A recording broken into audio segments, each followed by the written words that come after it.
नमस्कार, आप देख रहे हैं कैपिटल टीवी बिहार। मैं हूं आपके साथ सृष्टि। पटना का गांधी मैदान हर साल ईद उल फितर के दिन सिर्फ इबादत की जगह नहीं बल्कि एकता और भाईचारे की तस्वीर बन जाता है।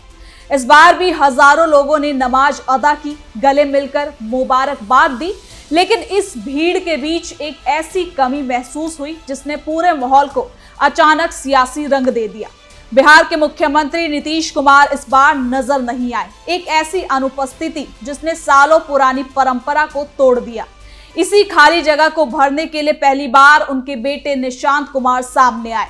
उन्होंने लोगों से मुलाकात की, ईद की बधाई दी, लेकिन उनकी मौजूदगी ने महज शुभकामनाओं तक सीमित रहकर बात को खत्म नहीं होने दिया। इसके बाद वो ललन सिंह के घर पहुंचे, जिसके बाद अब सवाल उठने लगे हैं कि क्या ये सिर्फ एक औपचारिक कदम था या फिर बिहार की राजनीति में किसी नए अध्याय की शुरुआत। धार्मिक आयोजन के इस मंच से उठे ये संकेत अब सियासी गलियों में नई हलचल पैदा कर रही है, जहां हर नजर इस बदलाव के मायने समझने की कोशिश में लगी हुई है। तो चलिए जरा विस्तार से जानते हैं क्या है ये पूरी खबर।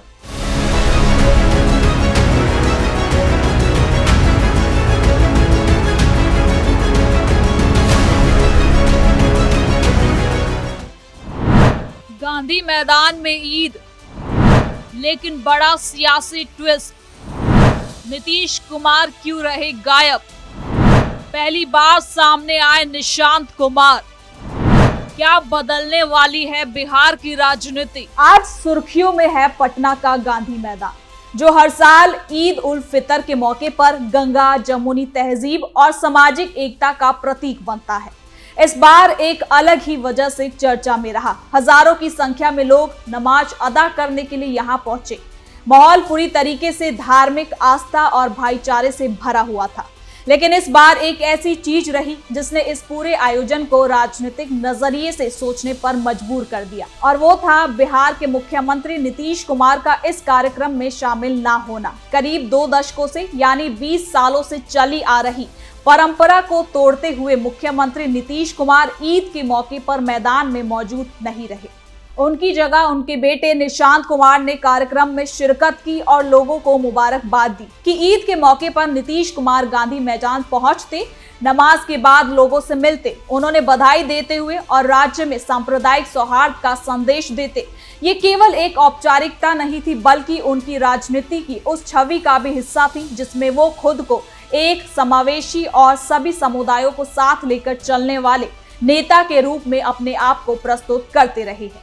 लेकिन इस बार उनकी गैर मौजूदगी ने कई सवाल खड़े कर दिए। हालांकि इस खालीपन को पूरी तरह से खाली नहीं रहने दिया गया। उनकी जगह उनके बेटे निशांत कुमार गांधी मैदान पहुंचे। इधर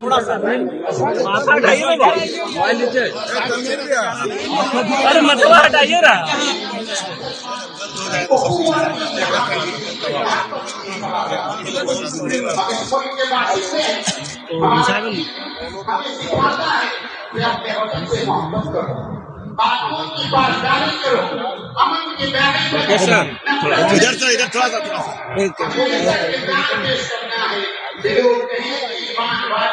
इंसानियत को बांटते हैं, इंसानियत को फरोग देते हैं, इंसानियत को बढ़ावा देते हैं। निशांत कुमार ने नमाज के बाद लोगों से मुलाकात की, ईद की शुभकामनाएं दी और अपने पिता की ओर से संदेश भी पहुंचाया। और वो क्या संदेश था आपको भी सुनाते हैं। मैं अपनी तरफ से पिताजी से माननीय मुख्यमंत्री नीतीश कुमार जी की तरफ से सभी देशवासियों को, बिहार वासियों को ईद की बहुत बहुत मुबारकबाद देता हूँ, बधाई देता हूँ। चलिए, ईद के इस पाक अवसर पर अपनी तरफ से अपने पिताजी माननीय मुख्यमंत्री श्री नीतीश कुमार जी की तरफ से बिहार वासियों और देशवासियों को बहुत बहुत मुबारकबाद देता हूँ, बधाई देता हूँ, शुभकामनाएं देता हूँ। अल्लाह की बरकत हम सब देशवासियों पर बनी रहे। सर, संबोधन करेंगे। मैं अपनी तरफ से मेरे पिता मुख्यमंत्री नीतीश कुमार की ओर से सभी देशवासी और बिहार वासियों की ईद की बहुत बहुत मुबारकबाद और बधाई देता हूँ। पहली नजर में ये एक सामान्य प्रतिनिधित्व जैसा लग सकता है, लेकिन जब इसे हाल के राजनीतिक घटनाक्रमों से जोड़कर देखा जाता है तो इसके कई गहरे मायने निकलते हैं।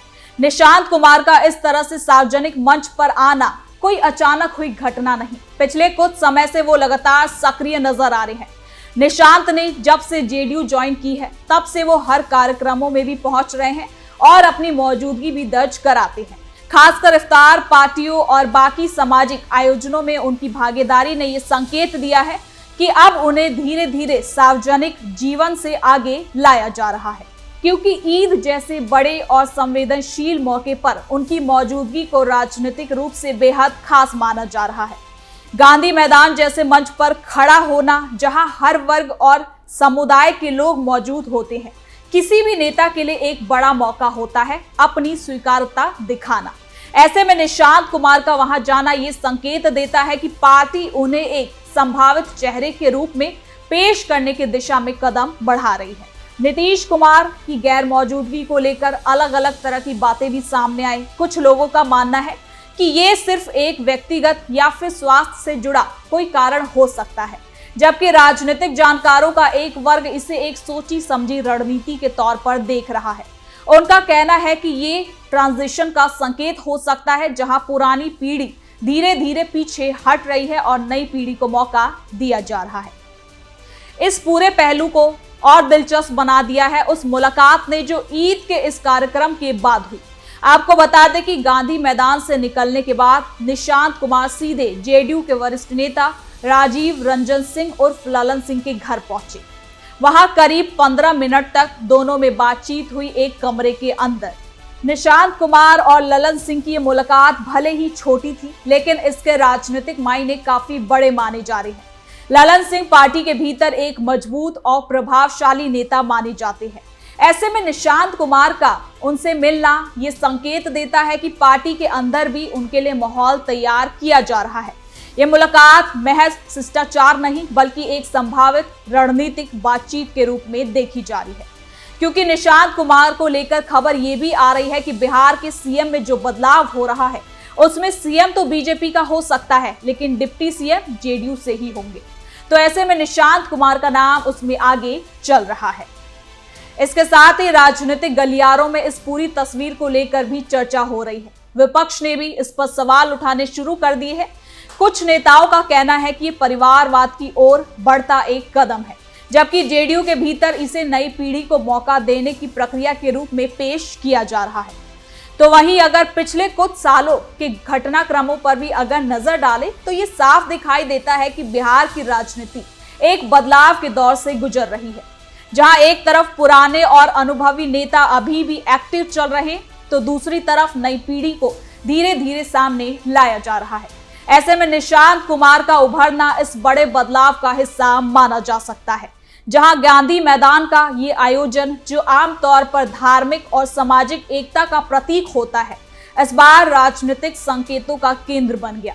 हजारों लोगों की भीड़ नमाज की पवित्रता और भाईचारे के संदेश के बीच एक नई राजनीतिक कहानी को आकार देते नजर आए। इसके साथ ही राजनीतिक जानकारों का भी मानना है कि अगर आने वाले समय में निशांत कुमार की एक्टिवनेस इसी तरह बढ़ती रही तो ये साफ हो जाएगा कि जेडीयू किस दिशा में आगे बढ़ रही है। फिलहाल ये कहना जल्दबाजी होगी कि उन्हें कोई बड़ी जिम्मेदारी भी दी जा सकती है या फिर नहीं, लेकिन इसके कुछ संकेत जरूर मिल रहे हैं कि पार्टी उन्हें नजरअंदाज नहीं कर रही।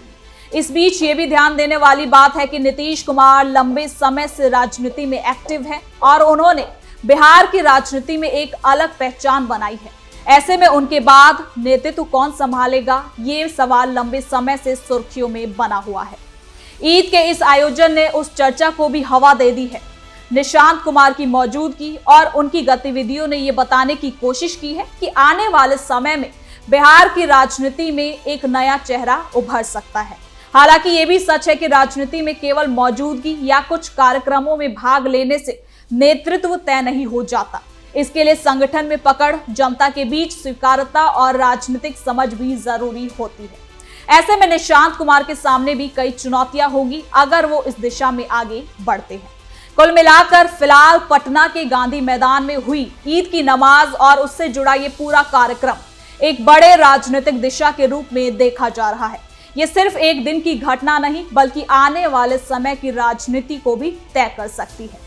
जिस तरह से इस बार परंपरा टूटी, और नया चेहरा सामने आया, उससे ये साफ कर दिया है कि बिहार की राजनीति अब एक नए दौर की ओर बढ़ रही है। अब ये देखना दिलचस्प होगा कि बदलाव कितना गहरा होता है और इसका असर राज्य की राजनीति पर किस तरह से पड़ता है। तो फिलहाल के लिए इस खबर में इतना ही। देखते रहिए कैपिटल टीवी बिहार।